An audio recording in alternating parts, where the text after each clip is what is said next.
दोस्तों, आपने दोस्ती की कई सारी कहानियां सुनी या पढ़ी होगी, लेकिन मैं दावा करता हूं कि यह कहानी आपके दिल में उतर जाएगी। शायद इस कहानी को पूरा सुनने के बाद आपकी आंखों में आंसू भी आ जाएं और हो सकता है आपको अपने पुराने दोस्तों की याद भी आ जाए। इसलिए कहानी एक बार पूरी जरूर सुनिए। एक आदमी ने अपने दोस्त के घर पर दस्तक दी। दोस्त ने जैसे ही दरवाजा खोला तो उसने देखा कि दस्तक देने वाला उसका दोस्त चेहरे से काफी दुखी और उदास लग रहा है। उसने तुरंत अपने दोस्त को घर के अंदर बुलाया, बैठाया, पानी दिया और पूछा कि क्या प्रॉब्लम है। उसका दोस्त हिस्ट्री चाहते हुए बोला कि उसके ऊपर 5 रुपए लाख का कर्ज है जो उसे जल्द से जल्द देना होगा, वरना उसको उसी के घर से निकाल दिया जाएगा। अगर हो सके तो तुम मुझे वह पैसे दो, मैं तुम्हें थोड़े थोड़े करके लौटा दूंगा। दोस्त ने अपने दुखी दोस्त को आश्वासन दिया और कहा कि तुम डरो मत, मैं अभी कुछ करता हूँ।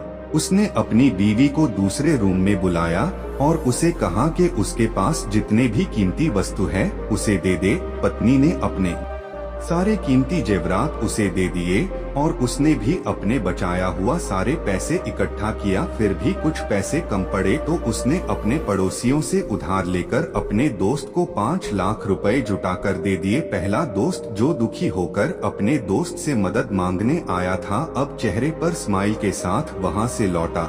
जाने के बाद जिस दोस्त ने मदद की थी वह फूट फूट कर रोने लगा। उसे रोता देखकर उसकी पत्नी ने उसे चुप करने की कोशिश की और उसके रोने की वजह जाननी चाहिए। पत्नी को लगा कि अपने दोस्त के लिए उसे पड़ोसियों से कर्ज लेना पड़ा, इसलिए वह रो रहा होगा, लेकिन वजह जानकर पत्नी भी अचंभित रह गई। उसके पति ने कहा कि मैं एक अच्छा दोस्त बिल्कुल नहीं हूँ, क्योंकि मेरा दोस्त इतने कष्ट में था और मुझे पता भी नहीं था। अगर वह मेरे घर पर मदद मांगने नहीं आता तो मुझे पता भी नहीं चलता। दोस्ती जताने वाली नहीं, निभाने वाली चीज होती है। और एक दोस्त के अपने दूसरे दोस्त के प्रति कैसे विचार होने चाहिए, यह कहानी हमें अच्छे से समझाती है।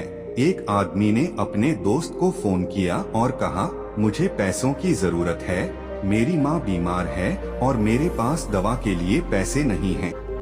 उसके दोस्त ने उत्तर दिया, ठीक है मेरे दोस्त, फिक्र मत करो, मुझे रात को फोन करना। लेकिन रात को जब उसने उसे फोन किया तो फोन बंद था। उसने बार बार फोन करने की कोशिश की। आखिरकार जब उसका फोन नहीं लगा तो वह दूसरे दोस्त की तलाश करने लगा जो उसकी मदद कर सके, लेकिन उसे ऐसा कोई भी नहीं मिला। ऐसे दोस्त से दुखी और निराश हो गया जिसने उसे तब साथ नहीं दिया जब उसे उसकी सबसे ज्यादा जरूरत थी और फोन बंद कर दिया। निराश और हताश होकर घर लौटने पर उसे उस तकिए के पास दवाओं से भरा एक बैग मिला जहां उसकी माँ सो रही थी। उसने अपने छोटे भाई से पूछा कि यह कौन लाया। आपका फ्रेंड डॉक्टर की लिखी प्रिस्क्रिप्शन लेने आया था और ये दवाएं वही लाया था। वह आपके आने से थोड़ी देर पहले चला गया। वह मुस्कुराया। उसकी आंखों में खुशी के आंसू लेकर वह अपने दोस्त की तलाश में निकल पड़ा। जब उसे उसका दोस्त मिला तो उसने पूछा कि तुम कहाँ हो, मैं कब से तुम्हें कॉल लगा रहा था। दोस्त ने उससे कहा, यार मैंने अपना फोन बेच दिया और तुम्हारी माँ के लिए दवा खरीदी। दोस्तों, अब आप समझे होंगे कि दोस्ती क्या होती है। एक सच्चा मित्र तब हार नहीं मानता या साथ नहीं छोड़ता जब उसका मित्र मुसीबत में हो। असली दोस्त एक भाई जैसा होता है, बस उसने जन्म दूसरी माँ के कोख से लिया होता है। भगवान हमें अच्छे दोस्त दे। नदी में एक नाविक कुछ लोगों को नदी पार करवा रहा था। इन सवारी में एक साधु भी बैठा हुआ था। सब कुछ ठीक चल रहा था कि अचानक नदी में कुछ लहरें उठने लगी। तब नाविक ने कहा कि तैयार हो जाओ, क्योंकि शायद नाव डूबने वाली है। जिसको जिसको तैरना आता है अच्छी बात है, वरना बाकी के लोग प्रार्थना करो। नाविक की बात सुनकर साधु अपने पास रखे कमंडल से नदी का पानी भरकर नाव में डालने लगा। उसको ऐसा करते देखा नाविक और बाकी के लोग आश्चर्य से देखने लगे। कुछ देर बाद ही नदी की लहरें शांत हो गई और नाविक ने कहा, भगवान की इच्छा से अब हम सब बच जाएंगे, किसी को डरने की जरूरत नहीं है। यह बात सुनते ही साधु ने कमंडल से डाला हुआ पानी नाव से निकालकर वापस नदी में फेंक दिया। साधु को ऐसा करते देख नाविक ने साधु से पूछा कि बाबा, नाव डूब रही थी, तब आपने नाव में पानी डाला और अब जब नाव संभल गई है तो आपने पानी निकाल दिया, इसमें आपकी क्या इच्छा थी? साधु ने मुस्कुराते हुए कहा कि मेरी कोई भी इच्छा नहीं है। जब नाव डूबने लगा रही थी तब नाव को डुबाने में ही भगवान की इच्छा है। यह सोचकर मैं उनके काम में हाथ बटाने के लिए 5 कमंडल भर के पानी डाल दिया और जब नाव बच गई तब उनकी इच्छा नाव को बचाने में है। यह समझकर मैंने अपनी इच्छा उनकी इच्छा से मिला दी और नाव से पानी निकाल दिया। साधु की कोई इच्छा नहीं होती, भगवान की इच्छा ही उनकी इच्छा होती है। एक बार की बात है, एक दयालु राजा ने एक लोहार की दुर्दशा देखकर उसको चंदन का बगीचा उपहार में दे दिया, लेकिन उस लोहार को चंदन के पेड़ों की कीमत का कोई ज्ञान नहीं था। लेकिन वो ये जानता था कि लकड़ी की तुलना में उसके कोयले थोड़े महंगे बिकते हैं, इसलिए उसने पेड़ों को काटा और उन्हें कोयले के रूप बदल के बेच दिया। धीरे धीरे पूरा बगीचा खत्म हो गया। कुछ दिनों बाद राजा उस लोहार के घर के पास से ही गुजर रहा था।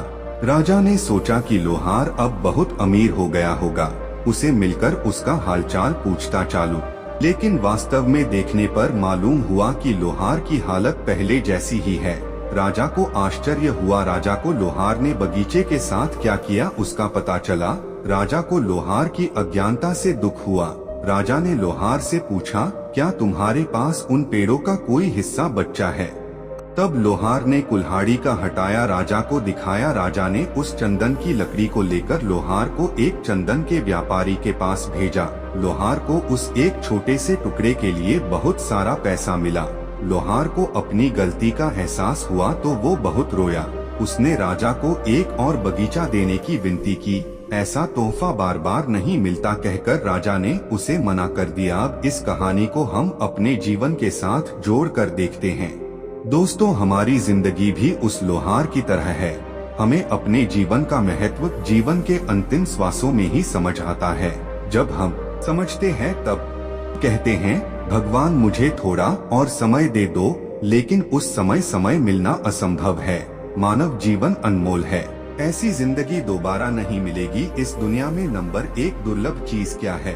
मानव जीवन और मानव शरीर। इस चंदन का मूल्य समझ लो, वरना उसका कोयला तो होना ही है। वर्धमान नामक शहर में एक कुशल व्यापारी रहा करता था। जब उस राज्य के राजा को उसकी कुशलता के बारे में पता चला तो राजा ने उसे अपने राज्य का प्रशासक बना दिया। व्यापारी की कुशलता से आम व्यक्ति से लेकर राजा तक सभी बहुत प्रभावित थे। कुछ समय बाद व्यापारी की लड़की की शादी तय हुई। इस खुशी में व्यापारी ने बहुत बड़े भोज का आयोजन किया। इस भोज समारोह में उसने राजा से लेकर राज्य के सभी लोगों को आमंत्रित किया। इस समारोह में राजघराने में काम करने वाला एक सेवक भी आया, जो गलती से राज परिवार के सदस्यों के लिए रखी कुर्सी पर बैठ गया। उस सेवक को कुर्सी पर बैठा देख व्यापारी को बहुत गुस्सा आता है। गुस्से में व्यापारी उस सेवक का उपहास कर समारोह से भगा देता है। इससे सेवक को शर्मिंदगी महसूस होती है और वह व्यापारी को सबक सिखाने की ठान लेता है। कुछ दिन बाद जब वह राजा के कमरे की सफाई कर रहा होता है तो उस समय राजा कच्ची नींद में होता है। सेवक मौके का फायदा उठाकर बड़बड़ाना शुरू कर देता है। सेवक बोलता है, व्यापारी की इतनी हिम्मत जो रानी के साथ दुर्व्यवहार करें। यह सुनकर राजा नींद से उठ जाता है और सेवक को कहता है, क्या तुमने कभी व्यापारी को रानी के साथ दुर्व्यवहार करते हुए देखा है? सेवक तुरंत राजा के पैरों में गिरकर उनसे माफी मांगने लगता है और कहता है, मैं रात में सो नहीं पाया, इसलिए मैं कुछ भी बड़बड़ा रहा हूँ। सेवक की बात सुनकर राजा सेवक को कुछ नहीं बोलता, लेकिन उसके मन में व्यापारी के लिए शक पैदा हो जाता है।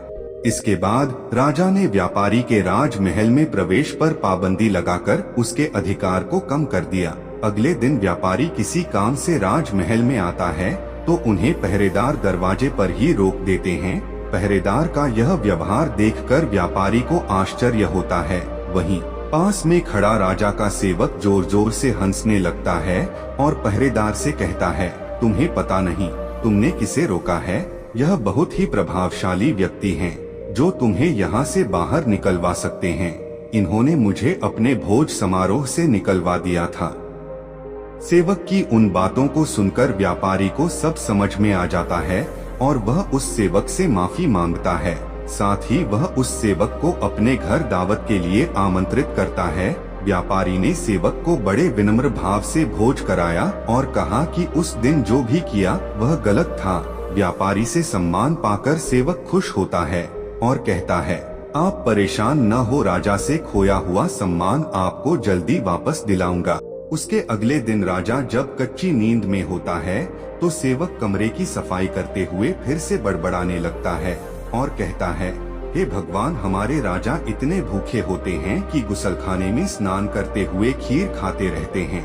इस बात को सुनकर राजा नींद से उठकर सेवक से क्रोध में कहते हैं, मूर्ख सेवक, तुम्हारी इतनी हिम्मत कि तुम मेरे बारे में ऐसी बात करो। राजा के क्रोध को देखकर सेवक पैर में गिरकर माफी मांगता है और कहता है, महाराज, रात को मैं ठीक तरह से सो नहीं पाया, इसलिए कुछ भी बड़बड़ा रहा हूँ। फिर राजा सोचने लगता है, अगर यह सेवक मेरे बारे में ऐसा बोल सकता है तो उस व्यापारी के बारे में भी झूठ ही बोल रहा होगा।